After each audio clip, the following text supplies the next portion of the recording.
नमस्कार, आपका स्वागत है। और कल हमने देखा था, जो कल हमारा लेक्चर था उसमें हमने देखा था कि जो भारत संविधान के 25 भाग हैं उनको कुछ ट्रिक से याद किया था। और आज वाले लेक्चर्स में हम याद करेंगे और कुछ ट्रिक के साथ में कि जो भारत के संविधान में 12 अनुसूचियां दे रखी हैं उनको कैसे याद किया जाए। और मैंने कोशिश करी है कि आपके लिए बहुत ही आसान ट्रिक बनाऊं। अगर आपको ये ट्रिक पसंद आती है तो प्लीज़ कमेंट सेक्शन में ज़रूर बताएं कि आपको ट्रिक पसंद आई है। अगर नहीं आती है तो भी बताएं कि इसमें और क्या सुधार किया जा सकता है। तो चलिए बिना किसी देरी के आज का लेक्चर करते हैं शुरू। और आज का लेक्चर होने वाला है बहुत ही सुपर ईजी, जो बहुत ही आसानी से याद हो जाएगा। और इसके सारे फैक्ट्स आपको याद रखने पड़ेंगे क्योंकि क्वेश्चंस आते हैं और बहुत ही इजी होगा। याद करने के लिए कोई ज़्यादा दिमाग लगाने की ज़रूरत नहीं है, समझने में दिमाग लगाइएगा। याद करने के लिए बहुत ही इजी है और मैंने आपके लिए एक ट्रिक बनाई है। तो चलिए पहले एक स्टोरी सुनते हैं ट्रिक में, जो आपके लिए एक ट्रिक है कि देखिए राजू किसी का नाम है, ठीक है। राजू ने पैसे की शपथ, जो राजू है पैसे, ठीक है, पैसे तो भाई हर किसी को चाहिए। अब पैसे मिल गए तो उसकी शपथ राज्यसभा प्रतिनिधि अनुसूचित क्षेत्र 5 में ली। राजू ने पैसे की शपथ राज्यसभा प्रतिनिधि अनुसूचित क्षेत्र 5 में ली, ठीक है। अब इसके बाद में एक और स्टोरी आती है कि वहाँ एटीएम मनी शक्ति और भाषा देख जमींदारी में दल बदल गए, ठीक है। वहाँ एटीएम मनी शक्ति और भाषा देख जमींदारी में दल बदल गए। और इसके बाद में एक आपको ये शब्द याद रखना है, पानी, ठीक है। एक दो बार ये ट्रिक आप देखेंगे, कुछ अपने माइंड में रिवाइज कीजिए, आसानी से याद हो जाएगी। और आगे जो कैसे इसको रिलेट किया है अनुसूची में, मैं आपको वो दिखाती हूँ, ठीक है। तो देखिए पहले तो 12 अनुसूचियों, अब जो संविधान है उसमें है 12 अनुसूचियाँ, बट जो हमारा मूल संविधान था, जो ओरिजिनल कॉन्स्टिट्यूशन था, उसमें थी 8 अनुसूचियाँ और 4 अनुसूचियाँ हुई है हमारे संविधान में ऐड। अब वो हम देखेंगे कि कौन कौन से संविधान संशोधन से वो हमारे संविधान में ऐड हुई है, उन्हें कैसे जोड़ा गया है। वो इसमें से कई क्वेश्चंस बन जाएंगे। मैंने अनुसूचियों में बीच बीच में ये भी डाला है कि कौन से संविधान संशोधन से ऐड हुई है और उसमें क्या क्या है, बहुत ही आसान तरीके से। तो चलिए अब आगे बढ़ते हैं। तो देखिए यहाँ पे पहला शब्द ले लेते हैं राजू। तो राजू से जो जो मैंने ट्रिक में वर्ड यूज़ किया है और जो आपके अनुसूची में शब्द है, उन दोनों को मैंने सेम कलर से हाईलाइट कर दिया है ताकि आप आसानी से रिलेट कर सकें कि कौन सा शब्द ट्रिक में यूज़ किया गया है। तो देखिए यहाँ पे प्रथम अनुसूची में राजू को यूज़ किया है मैंने राज्यों के लिए। किसके लिए? राज्यों के लिए। तो जो पहली अनुसूची है, जो पहला स्केड्यूल है, उसमें आएंगे राज्यों के नाम और उनके न्यायिक क्षेत्र और संघ राज्य क्षेत्र, मतलब राज्य और संघ राज्य, ठीक है। क्योंकि देखिए कोई भी कॉमन सेंस से भी याद रख सकते हैं आप कि कोई भी जगह है, ठीक है, कोई भी देश है तो उसमें देश में क्या कहते हैं, राज्य कुछ होगा और उनकी क्या क्या सीमाएं हैं, क्या क्या उनके न्यायिक क्षेत्र हैं। और फिर राज्य है तो संघ राज्य क्षेत्र, मतलब यूनियन टेरिटरीज, केंद्र शासित प्रदेश। आशा करती हूँ कि ये पहला वाला अनुसूची आपकी राज्यों से क्लियर हो गई होगी, राज्यों के नाम, ठीक है, राज्यों के नाम। अब आते हैं दूसरी अनुसूची पे, और दूसरी अनुसूची है पैसे से रिलेटेड, ठीक है। तो पैसे से रिलेटेड हो गया दूसरी अनुसूची में पैसे का मतलब है, पैसे को आप रिलेट कर सकते हैं वेतन से। तो वेतन भत्ते और विशेषाधिकार, वेतन भत्ते और विशेषाधिकार। इसमें जो वेतन भत्ते, हम किस किस के बारे में बात करते हैं? राष्ट्रपति के, राज्यपाल के, लोकसभा के अध्यक्ष, उपाध्यक्ष, राज्यसभा के सभापति, इन सब के जो वेतन और भत्ते की बात है वो हम करते हैं दूसरी अनुसूची में, ठीक है। दूसरी अनुसूची, अब आपको देखो राजू ने पैसे की, ठीक है, की शपथ राज्यसभा प्रतिनिधि। अब हम पैसे तक चल चुके हैं, अब चलते हैं शपथ पे। तो सीधा है तीसरी अनुसूची में आती है बात शपथ की, कि जो अलग अलग उम्मीदवार हैं तो उनकी शपथ कैसे ली जाती है, शपथ में क्या क्या आता है, तो वो आता है तीसरी अनुसूची में। एक बात यहाँ पे आप याद रखिएगा कि जो ये तीसरी अनुसूची है इसमें राष्ट्रपति की शपथ नहीं आती है। क्या नहीं आती है जी? इसमें राष्ट्रपति की शपथ नहीं आती है। तो आप मेरे साथ में बोलिए, तीसरी अनुसूची है शपथ और इसमें राष्ट्रपति की शपथ नहीं आती है। अब देखते हैं चौथी अनुसूची। चौथी अनुसूची का जो शब्द यूज किया है ट्रिक में, ऊपर जो स्टोरी है उसके लिए है राज्यसभा प्रतिनिधि। क्या है जी? राज्यसभा प्रतिनिधि। और यहाँ पे राज्यसभा प्रतिनिधि का मतलब है कि जो हमारे राज्य और केंद्र शासित प्रदेश है उनमें राज्यसभा की सीटों का किस प्रकार से आवंटन किया गया है, उसको कहते हैं राज्यसभा प्रतिनिधि। प्रतिनिधि से आप थोड़ा याद कर लेना कि सीटों का आवंटन। चौथी जो अनुसूची है, फोर्थ जो स्केड्यूल है, वो करता है बात राज्यसभा प्रतिनिधि के बारे में, और जो कि राज्यसभा सीटों का राज्य और केंद्र शासित प्रदेशों से कैसे आता है। अब हमने देखिए ट्रिक में यहाँ पे देख लिया, राजू ने पैसे की शपथ राज्यसभा प्रतिनिधि अनुसूचित क्षेत्र 5 में ली। अब तो हम प्रतिनिधि तक तो पढ़ चुके हैं, अब देखते हैं अनुसूचित क्षेत्र 5। ठीक है, तो बढ़िए अनुसूचित क्षेत्र 5, अनुसूचित क्षेत्र 5, ठीक है, ये है 5वीं। ये 5 इसलिए लिख दिया ताकि बीच में कोई भूल ना जाए कि ये अनुसूचित क्षेत्र किस में आता है, 5वीं में। तो अनुसूचित क्षेत्र और जनजाति के बारे में, जो हमारे अनुसूचित हैं और जनजाति हैं, एसटी हैं, उनका किस प्रकार से प्रशासन और नियंत्रण होना चाहिए उसके बारे में ये बात करता है। ठीक है, और अब इसके बाद में हम चलते हैं, आपने यहाँ तक देख लिया होगा। अब इसके बाद में देखिए आगे की ट्रिक है, वहाँ जो राजू ने पैसे की शपथ राज्यसभा प्रतिनिधि अनुसूचित क्षेत्र 5 में ली है। ठीक है, वहाँ एटीएम, मनी, शक्ति और भाषा देख जमींदारी में दल बदल गए। मतलब उन्होंने वहाँ एटीएम में देखा पैसा, पैसे से आई शक्ति, शक्ति और वहाँ की देखी भाषा, तो जमींदार बने और फिर उन्होंने क्या कर दिया, दल बदल दिया। तो अब चलिए वहाँ एटीएम मनी से जो हमारा छठा स्केड्यूल है, जो छठी अनुसूची है, उसे याद करते हैं। और यहीं पे मैं आपको साथ साथ याद करा दूंगी कि इसमें जो 4 राज्य के जो जनजातीय क्षेत्रों के बारे में बताया जाता है, कितने जनजातीय क्षेत्रों के राज्य बताया जाता है, 4 राज्यों के बारे में, और ये किस में आता है, छठे अनुसूची में। तो इसकी ट्रिक है एटीएम, मैंने यहाँ पे लिखा है छोटा सा नो मनी। ठीक है, अभी इस नो नहीं का, नो मीन्स नहीं, इसका मतलब बताएंगे। तो देखिए इस ए माने हो गया असम, टी माने हो गया त्रिपुरा, इस एम माने हो गया मेघालय। अब मैंने कहा है नो मनी, मतलब मैं आपको बता दिया कि एटीएम में पैसा नहीं है, तो इसीलिए आप याद रखना कि यहाँ पे मिजोरम नहीं, मणिपुर नहीं आता है, यहाँ पे आता है मिजोरम। क्या नहीं आता है यहाँ पे, मणिपुर नहीं आता है। ठीक है, छठे जो अनुसूची है उसमें मणिपुर नहीं है, क्योंकि ये कंफ्यूजन के लिए एग्जाम में क्वेश्चन आ सकता है कि छठी अनुसूची में कौन कौन से राज्य हैं, तो उसमें मणिपुर ऑप्शन होगा, तो आपको सीधा ही देखते ही कर देना है वो क्रॉस, क्योंकि हम अभी पढ़ चुके हैं कि एटीएम में नो मनी, मतलब एटीएम में पैसा नहीं है।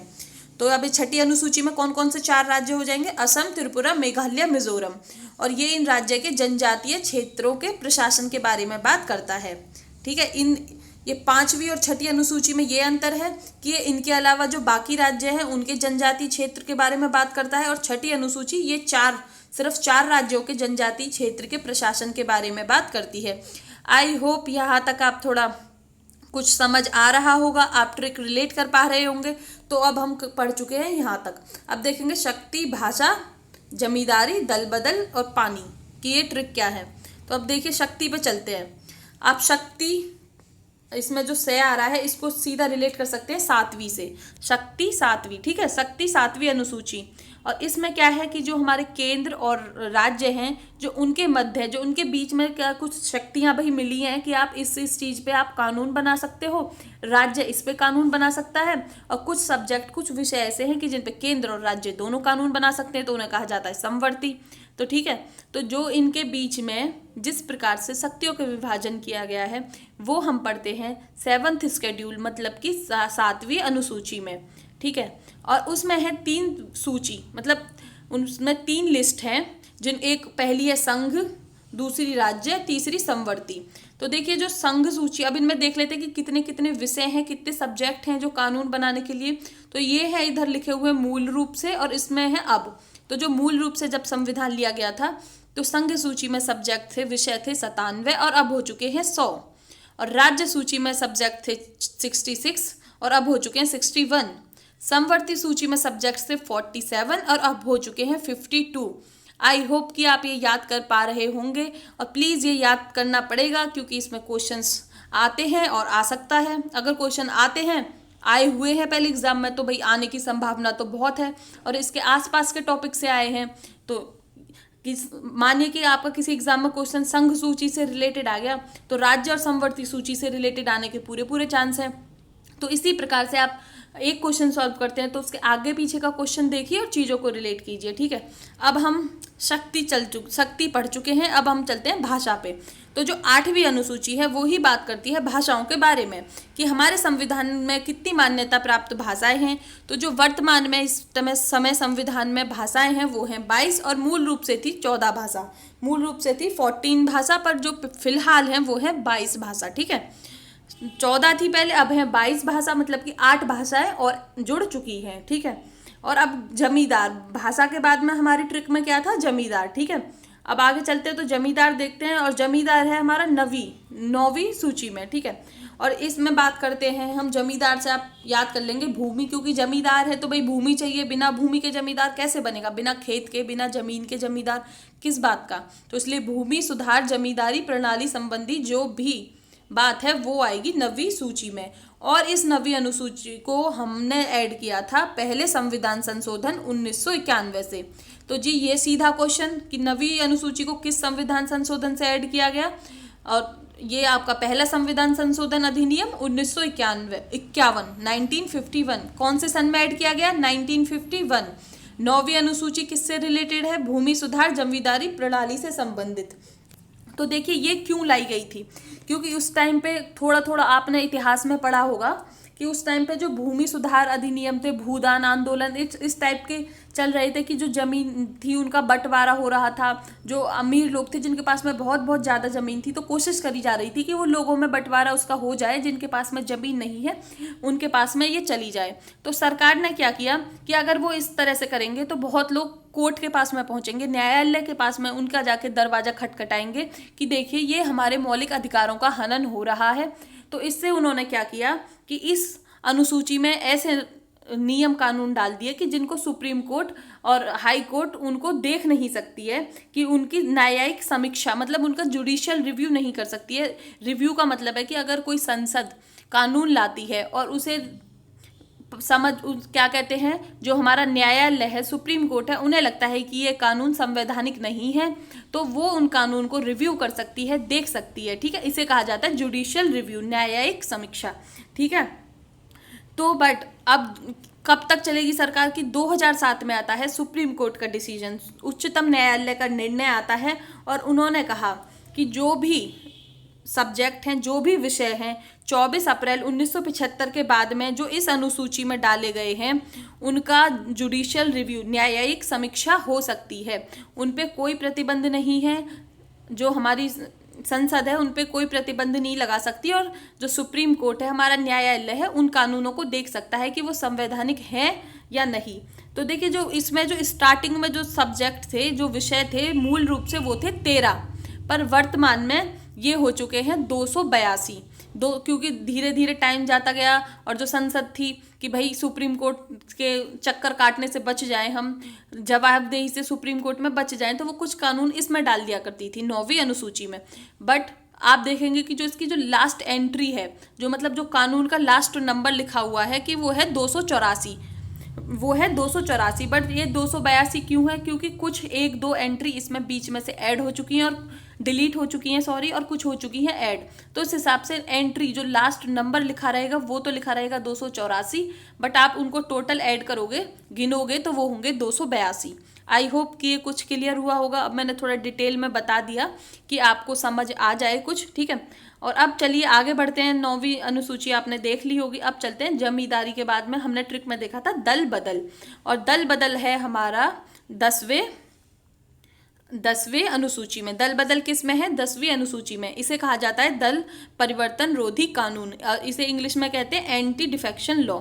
इसका मतलब ये है कि पहले क्या होता था कि भाई एक एक दिन में ना जो संसद थे वो अपनी पार्टी बदलते रहते थे, कभी इधर पार्टी बदल दी, कभी उधर पार्टी बदल दी।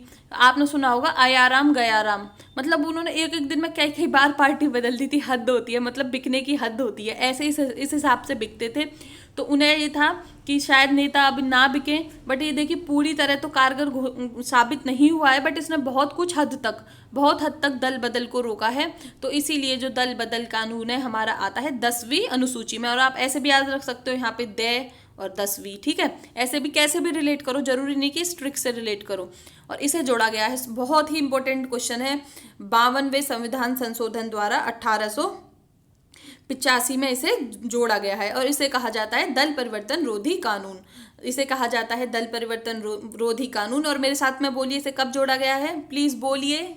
आई एम वेटिंग कि आप बोल रहे होंगे, और होपफुल कि आप बोल रहे होंगे। 52वें 52 संविधान संशोधन अधिनियम 1985, 52nd कॉन्स्टिट्यूशनल अमेंडमेंट एक्ट 1985 के द्वारा इसे संविधान में जोड़ा गया है। और अब हमने देखा था पानी, मैंने कहा था बाद में एक शब्द लिख देते हैं पानी, कि हमें पानी चाहिए, इतना बोल दिया, मतलब इतनी लंबी ट्रिक याद कर ली, तो ट्रिक याद करने के बाद में चाहिए हमें पानी। तो पा से आता है पंचायत और नी से आता है नगर पालिका, और पंचायत है 11वीं अनुसूची में और नगर पालिका है 12वीं अनुसूची में। और पंचायत में हमारे 29 विषय की, मतलब जो हमारी पंचायत है वो 29 विषय पे कानून बना सकती है, और हमारी नगर पालिका को दिए हैं 18 विषय। और इसे कब ऐड किया गया, कब संविधान में जोड़ा गया? 73वें संविधान संशोधन 1992 में, 74वें संविधान संशोधन अधिनियम 1992 में। आई होप कि आपको ये क्लियर हुआ होगा। और अब जल्दी से क्वेश्चन सॉल्व करने से पहले एक बार आज का पूरा लेक्चर बहुत जल्दी से रिवाइज कर लेते हैं। तो देखिए, हमने इसमें है कि हम देख रहे हैं 12 अनुसूचियों को याद करने की ट्रिक, और मूल संविधान में जो अनुसूची थी वो थी 8। तो हमने ट्रिक बनाई थी कि राजू ने पैसे की शपथ राज्यसभा प्रतिनिधि अनुसूचित क्षेत्र 5 में ली। मतलब राजू ने कहा कि मैं आपके पैसे की शपथ राज्यसभा प्रतिनिधि के रूप में अनुसूचित क्षेत्र 5 में लेता हूँ। और वहाँ जाके भाई राजू का वहाँ जाके एटीएम मनी, शक्ति और भाषाध्यक्ष जमींदारी में दल बदल गए। ठीक है, और बाद में है इतना बोल दिया तो पानी चाहिए। ठीक है, आई होप कि आप याद कर पा रहे होंगे। ये ट्रिक सिर्फ राजू नाम है, ट्रिक याद करने के लिए है। प्लीज़ किसी का नाम हो तो ये बुरा मत मानना, पर्सनली मत लेना, क्योंकि ट्रिक है भाई। ठीक है, मेरा भी नाम आएगा तो मैं भी कभी यूज़ कर लूँगी ट्रिक बनाने के लिए। तो चलिए, पहली अनुसूची में हमने देख लिया राजू से राज्यों के नाम, दूसरी अनुसूची में पैसे से हो गया वेतन, तीसरी में शपथ, चौथी अनुसूची में हो गया हमारा राज्यसभा के जो सीटों का आवंटन है वो किस प्रकार से बढ़ती हैं, और अनुसूचित क्षेत्र 5वीं अनुसूची में जनजाति क्षेत्रों के बारे में, और एटीएम नो मनी आ जाता है हमारा 6ठी अनुसूची में, जिसमें है कि 4 राज्य असम, त्रिपुरा, मेघालय, मिजोरम। और इसमें मणिपुर नहीं है क्योंकि हमने पहले ही बोल दिया है नो मनी, मतलब नो मणिपुर। और ये इन 4 राज्यों के जनजातीय क्षेत्र के प्रशासन के बारे में वर्णन करता है। और 7वीं अनुसूची शक्ति से 7वीं, ठीक है, इसमें इनके मध्य शक्तियों के विभाजन के बारे में बात करते हैं। और 8वीं अनुसूची है भाषा से रिलेटेड, कि वर्तमान में 22 भाषा है, मूल रूप से थी 14 भाषा हमारे संविधान में जो मान्यता प्राप्त हैं। और 9वीं अनुसूची हो जाती है जमींदारी से रिलेटेड, जिसे हम लाए थे पहले संविधान संशोधन 1951 से। और 10वीं अनुसूची हो जाती है दल बदल से, जो आया था 52वें संविधान संशोधन 1985 से। प्लीज़ ये याद रखिएगा, बहुत ही इंपॉर्टेंट फैक्ट है। आपको ये भी एग्जाम देंगे, कहीं ना कहीं इन वाले क्वेश्चन जरूर आएंगे किसी ना किसी एग्जाम में। ठीक है, क्वेश्चंस का कैसे पता चलता है एग्जाम में आएंगे? देखिए, मैं तो एग्जाम के क्वेश्चन नहीं बनाती हूँ जाके, बट कैसे पता चलता है कि क्या इंपॉर्टेंट है? वो पता चलता है प्रीवियस ईयर क्वेश्चंस पेपर से, पुराने गत वर्षों के पेपर से। जिस भी एग्ज़ाम की आप तैयारी कर रहे हैं, सपोज आप यूपीएसआई की तैयारी कर रहे हैं, तो कोशिश नहीं करना ही होगा कि पुराने साल के पेपर उठाइए और रिलेटेड टॉपिक से आप सॉल्व कीजिए। और आपको उससे तो एक तो पहला ये पता चलेगा कि किस किस प्रकार के क्वेश्चंस आते हैं, किस हिसाब से आपको पढ़ना चाहिए। और दूसरा, आपको ये पता चलेगा कि आप जिस भी यूट्यूब लेक्चर से, इससे पढ़ रहे हैं, बुक से पढ़ रहे हैं, कहीं से भी पढ़ रहे हैं, क्या वो आपके लिए सफिशियंट है, क्या वो आपके लिए पर्याप्त है। ठीक है, चलिए अब बढ़ते हैं आगे। और पानी, ठीक है, बहुत बोल लिया, पानी चाहिए। तो पानी 11वीं अनुसूची, 12वीं, नी से हो गए 12वीं। ठीक है, और इसमें है पंचायत 29 विषय, 73वें संविधान संशोधन अधिनियम 1992। प्लीज़ मेरे साथ में बोलना है आपको, मैं जो रिवाइज कर रही हूँ। और नी से हो गया नगर पालिका 18 विषय, 74वें संविधान संशोधन अधिनियम 1992। आई होप कि आपको कुछ समझ आया होगा और आप चीज़ें रिलेट कर रहे होंगे। अगर आपको समझ नहीं आता है और चीज़ें कैसे मैं आपके लिए बेहतर बना सकती हूँ, तो प्लीज़ कमेंट सेक्शन में ज़रूर बताइए, क्योंकि मेरे को सबसे अच्छा काम लगता है, जो सबसे मेरे को चीज़ पसंद है, कि आपको कोई आपकी कमियाँ बताए और आप उनको कैसे बेहतर कर सकते हैं। ठीक है, अगर आपको पसंद आता है तो प्लीज़ तो भी कॉमेंट सेक्शन में बताइए। और अब मैं पूछूंगी आपसे क्वेश्चंस, तो आपको अपना स्कोर भी कॉमेंट सेक्शन में लिखना है। कल मेरे को बहुत अच्छा लगा, लास्ट 2-3 वीडियोज़ पर आप लोग बहुत अच्छे से स्कोर करके बता रहे हैं कि आप कितने क्वेश्चन अटेम्प्ट कर पा रहे हैं। और मैं आशा करती हूँ कि आज कुछ और ज़्यादा लोग भी बताएंगे। ठीक है, कि आपने कितने क्वेश्चन अटेम्प्ट किए हैं, क्योंकि इससे मेरे को पता चलेगा कि मैं लेक्चर आपके लिए सही से बना रही हूँ कि नहीं, कि आप लेक्चर में सही से इन्वॉल्व हो रहे हो या नहीं। ठीक है, और प्लीज़ अगर वीडियो पसंद आती है तो लाइक कीजिएगा, इससे ताकि मेरे को पता चले कि मेरे को आपके लिए आगे वीडियो बनानी है कि नहीं। अगर आप मेरे से कंटिन्यू रखना चाहते हो पूरी पॉलिटी पढ़ना, तो कृपया करके वीडियो लाइक ज़रूर कीजिएगा। ठीक है, तो क्वेश्चंस हैं आपके लिए। तो पहला क्वेश्चन है कि मूल रूप से भारत संविधान में कितनी अनुसूचियां थी, ये भी पढ़ा है। 9वीं अनुसूची कब जोड़ी गई, ये भी पढ़ा है। तो आप ना साथ के साथ एक पेपर लिखिए और उस पर आंसर्स लिखते चलिएगा और बाद में आंसर्स मैच करिएगा, ठीक है। दल विरोधी कानून किस अनुसूची में है, ये भी आपको पढ़ाया है। 7वीं अनुसूची, और ये आपके ऑप्शंस है, तो आप इसमें से देखिए कौन सा ऑप्शन इसमें सही है। पंचायत राज कौन सी अनुसूची में है, ये आपको भी पढ़ाया है। ये वाला क्वेश्चन भी आपको भी पढ़ाया है, ये वाला भी बिल्कुल अभी पढ़ाया है, ठीक है, ये वाला भी। और 8वां क्वेश्चन भी आपको बिल्कुल अभी पढ़ाया है, और इसकी ट्रिक थी एटीएम नो मनी, ठीक है, एटीएम नो मनी। और 9वां भी आपको पढ़ाया है, 10वां भी, ये वाला क्वेश्चन भी आपको मैंने अभी पढ़ाया है, और ये 12वां क्वेश्चन भी, ठीक है। तो मैं आशा करती हूँ कि आपने लेक्चर बहुत अच्छे से देखा होगा, और ये आप 12 के 12 क्वेश्चन ही आपसे अटेम्प्ट होने चाहिए। बट कोई नहीं, अगर इंसान है तो कोई 1-2 पॉइंट ऊपर नीचे हो जाए तो टेंशन की बात नहीं है, आप दोबारा से लेक्चर रिवाइज कीजिएगा और सॉल्व कीजिएगा। प्लीज़ प्लीज़ ये वाली सारी ट्रिक आपको याद रखनी है। ट्रिक नहीं, मतलब ट्रिक आप अपनी कुछ भी बनाएं, बट ये वाली जो अनुसूचियां हैं आपको 12 अनुसूचियां याद करनी है, और इसमें से कुछ भी क्वेश्चन बन सकता है। 1 क्वेश्चन, 2 क्वेश्चन इस एग्ज़ाम में, किसी भी एग्ज़ाम में क्वेश्चन बन सकता है, पूरे पूरे चांस है। तो आप ये याद रखिएगा, और ये हैं आपके आंसर्स, ठीक है। और प्लीज़ कमेंट सेक्शन में आप अपने आंसर्स ज़रूर बताइए, और आशा करती हूँ कि आपके लिए मैंने लेक्चर पिछले लेक्चर से कुछ बेहतर बनाया होगा। और आपको पसंद आता है तो लाइक कीजिए और कमेंट सेक्शन में ज़रूर बताइए, और चैनल को सब्सक्राइब कीजिए रोजगार विद अंकित को। और अगर वीडियो पसंद आती है और आपको लगता है कि इससे और किसी का भी भला हो सकता है, आपके दोस्तों का, आपके रिलेटिव्स का, तो उनको शेयर कीजिएगा। और धन्यवाद हमारा वीडियो यहाँ तक देखने के लिए। और आपको PDF रोजगार विद अंकित टेलीग्राम चैनल में मिल जाएगी, ठीक है। बाय।